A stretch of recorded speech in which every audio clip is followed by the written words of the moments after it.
I also want to thank you for your role in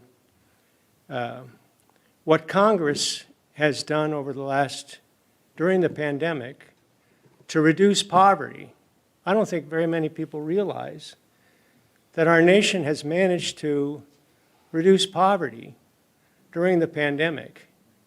I mean, there's been a lot of hardship, a lot of disruption. Everybody, the people afraid that they're going to be thrown out of their homes. I mean, a lot of suffering.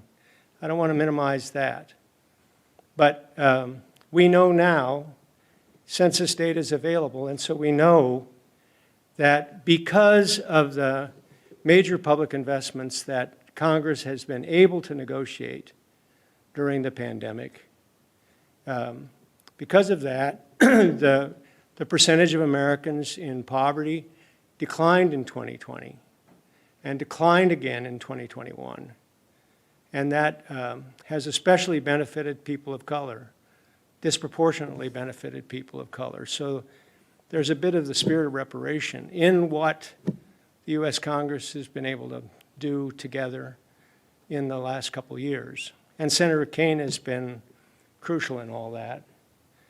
I think we'd be especially interested to hear about whether it's going to be possible to rescue some of the really powerful economic and racial justice provisions that came to the U.S. Senate in December of last year.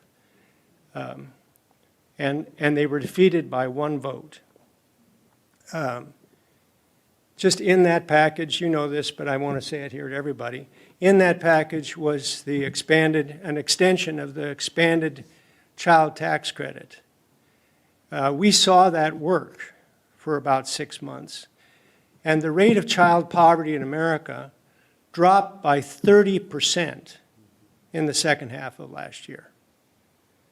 But then all of our Republican senators and Senator Joe Manchin of West Virginia voted to let it and other things expire. And so the data is there that the rate of child poverty, hungry poverty, surged again in January. I just can't understand how you can see something work and then let it go. And so